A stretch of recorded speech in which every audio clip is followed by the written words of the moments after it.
Ang mapagpalayang araw po. Nandito naman po tayo sa ating channel Lakdan MD sa pagpapatuloy po ng ating talakayan sa COMELEC gun ban, no? Exemption, base pa rin po dun sa pakiusap ni Mr. Eugene Mendoza, no? So, dun po sa mga security agencies o yung mga PSSPs, no? Private Security Services Providers, no? So, sila po ay exempted din sa, maaari po silang ma-exempt, no? O sa gun ban. Okay? So, sabi po kasi, no, base po sa COMELEC Resolution number 11067, dun po sa Rule 6, no? Meron pong tinatawag na Certificate of Authority and their categories. So, kasama po rito, ito po yung isi-secure ng isang security agency. No, sa mga nagtatanong po dyan ng mga security guard, kung exempted po kayo sa pagdadala ng o sa pagsusukbit ng barel kung no, nag-apply na po at nag-granted na yung Certificate of Authority na in-apply po ng inyong mga agency. So, dito po sa Rule 6, no? Nandito po yung provision dyan, no? Ng COMELEC Resolution number 11067. At meron pong mga categories na ibinigay po rito. So, yun, application for exemptions ay nagsimula pa noong November 18, 2024. At ito po ay matatapos hanggang May 28, 2025. Okay? So, yan po yung nakasaad po, no?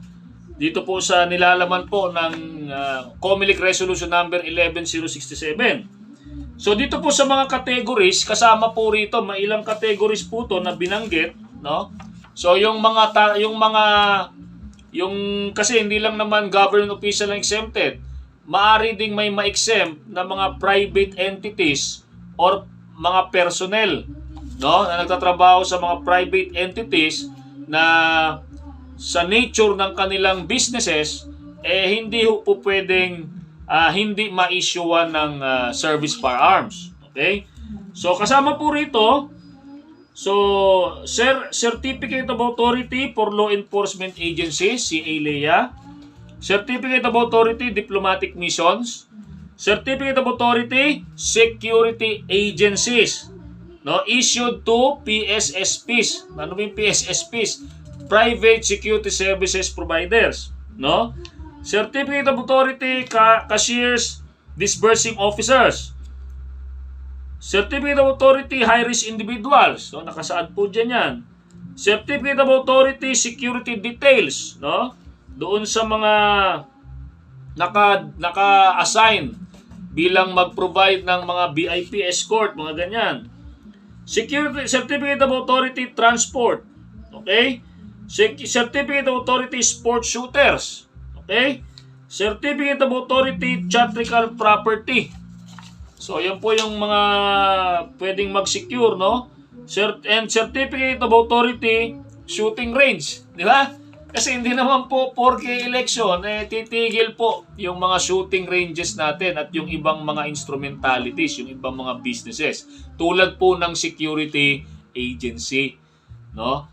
So, it is a must po na yung ating mga security agency, mga security provider, ay mag-adhere sa nilalaman ng COMELEC Resolution number 11067. Makapag-apply na po kayo ng Certificate of Authority for Security Agency, no? So, CASA ang ano diyan, ang yung abbreviation dito sa resolution. So, pinapaalalahanan po natin yung mga service provider, security service provider, na mag-adhere po tayo at in relation po diyan, nagbibigay din po ng reminder ang SOSYA, PNP SOSYA, no? Naglabas sila ng dalawang memorandum, no? Yung Memorandum Advisory number 001/2025 dated January 10, 2025. No, reiteration on the filing of Certificate of Authority for Security Agencies. O sige, yan, no? So ikalawang ano diyan, yung mga may lacking requirements daw, no? Memorandum Advisory number 005-2025 dated January 28, 2025, no? Submission of lagging requirements on application for Certificate of Authority security agencies, no? So yan po ay pirmado ng ating Chief Sosya, Police Brigadier General Marlu Roy V. Alzate. Okay?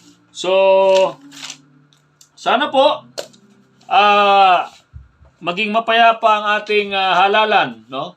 At maisagawa po natin ito ng maayos para po magkaroon po tayo ng maayos na proseso, no?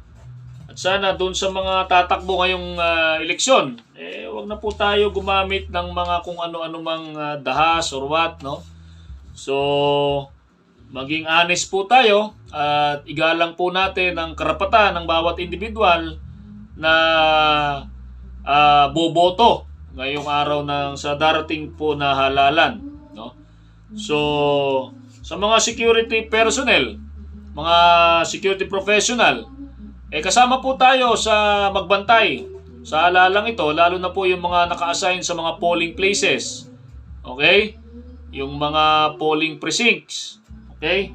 So nearby areas, no? Sana po maging responsable po tayo at panawagan natin sa lahat ng mamayan, bumoto po tayo ng wasto nang naayon po sa ating konsensya, no? Hindi po sa kung sino ang malaki ang ibinigay kung meron man.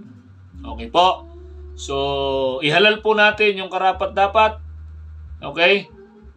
Track record po ang pagbasihan at higit sa lahat kung ano po yung nilalaman ng ating konsensya. Yun po ang ihalal natin dito. So muli, maraming salamat po. Stay safe, be alert, and be aware.